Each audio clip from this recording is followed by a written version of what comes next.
Une méta-analyse portant sur plus de 32 000 participants a montré que les styles d'attachement influencent directement les performances, les interactions sociales, l'épuisement émotionnel, mais aussi ton rapport au travail et à la réussite.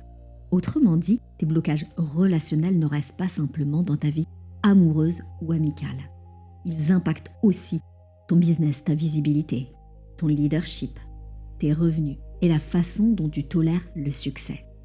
Aujourd'hui, on va parler d'un mécanisme qui est extrêmement subtil. Pourquoi certaines personnes veulent profondément être choisies, mais la peur les rattrape dès que ça devient réel. Ils s'auto-sabotent. Parce que le problème n'est pas toujours la peur du rejet, comme on pourrait croire.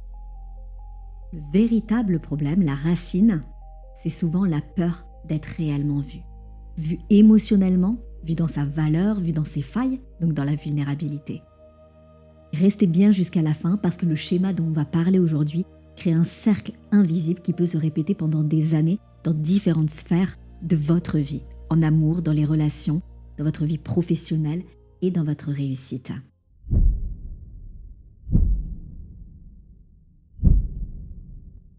Dans une première partie, nous allons pointer du doigt le fait que tant que personne ne vous choisit réellement, vous pouvez encore projeter. Il y a quelque chose tant qu'on n'est pas choisi définitivement, qui reste safe, qui reste secure. On peut encore fantasmer la relation idéale, la version idéale de nous dans cette relation. Donc le potentiel, ce que ça pourrait devenir, ce que vous pourriez devenir. Mais quand quelqu'un vous choisit réellement, un partenaire, un client, ça peut être une audience aussi, un employeur, tout change. Parce qu'à partir de ce moment-là, votre potentiel devient réel. Une réalité peut être évaluée. C'est là que beaucoup de personnes commencent à ressentir de l'anxiété, du doute, de la pression ou même une envie de fuir. Pas parce qu'elles ne veulent pas être aimées, parce qu'être choisies active inconsciemment une autre peur, l'illégitimité. Aussi, ce questionnement, et si finalement je n'étais pas à la hauteur? Là, c'est la dévalorisation qui embarque. Quand quelqu'un vous choisit, il ne voit pas seulement votre image. Il commence à accéder à vos émotions, à vos besoins, à vos contradictions, à vos peurs, à vos failles. Ça peut activer complètement votre système nerveux, qui peut-être a été construit autour de la protection. Parce que l'inconscient a pu associer que la visibilité était égale au jugement, que la vulnérabilité et l'attachement étaient en lien avec la souffrance potentielle. Alors votre cerveau développe une stratégie qui est très subtile. C'est vouloir être désiré sans totalement être connu. Parce que tant que vous restez dans la séduction, dans le potentiel, dans la projection, dans l'idéalisation, vous gardez encore une forme de contrôle. Sauf que l'amour réel, quel qu'il soit, la connexion réelle, le succès durable, la visibilité sereine, répétée, crée de l'exposition. L'exposition peut réveiller la honte, la peur du rejet, la peur d'être démasqué ou la sensation tout simplement de ne pas être suffisant tel qu'on est.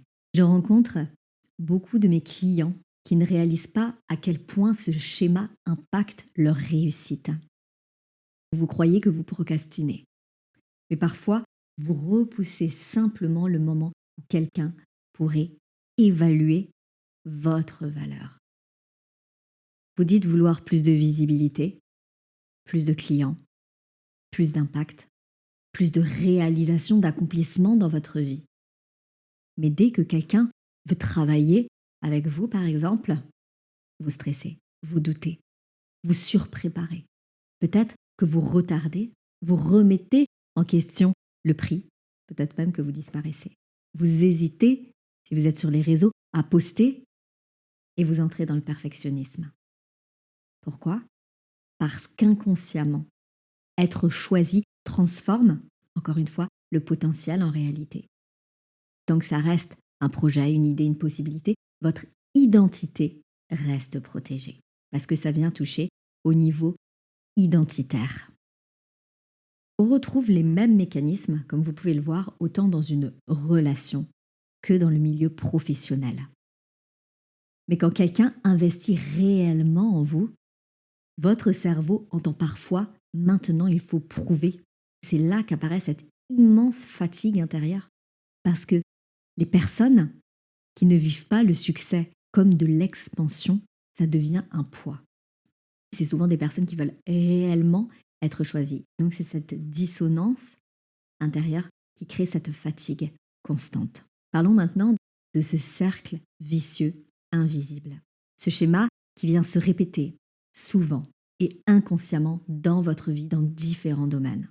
On a ce qu'on pourrait appeler le point de départ, l'étape 1, où vous voulez profondément être choisi, être aimé, être vu, être reconnu. Puis on arrive à l'étape 2. Quelqu'un se rapproche de vous. Le lien devient concret.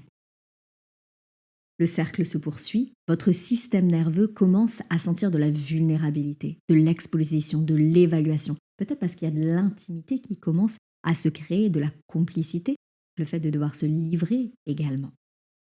Ensuite, l'étape 4, l'insécurité apparaît. Ça peut être une micro-tension, ça peut se ressentir dans votre énergie, dans votre charisme.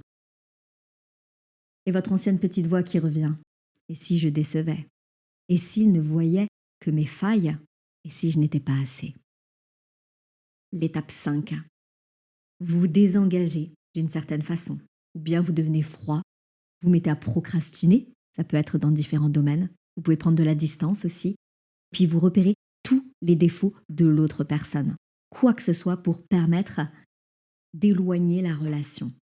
Puis aussi, vous perdez soudainement l'envie de départ. Et enfin, le cercle qui se boucle, l'étape 6. Le lien s'éloigne et votre cerveau se dit alors, tu vois, les relations ne sont pas sûres. Ou tu vois, il vaut mieux rester seul, je ne peux compter sur personne. Si finalement, la personne vous a déçu, ce que vous avez repéré quelque chose chez lui ou chez elle qui ne vous convenait pas. Ou bien, tu vois, je dois garder le contrôle. Comme ça nous permet de ne pas souffrir. Et le cycle recommence. Le problème, c'est que le cerveau ne comprend pas qu'il est lui-même en train de recréer ce qu'il essaie d'éviter. C'est pour ça que le mental ne peut pas résoudre ce qu'il a lui-même créé. Parce que le problème n'est pas logique, il est émotionnel. Votre cerveau n'essaie pas de vous faire échouer. Il vous maintient par tous les moyens possibles en survie.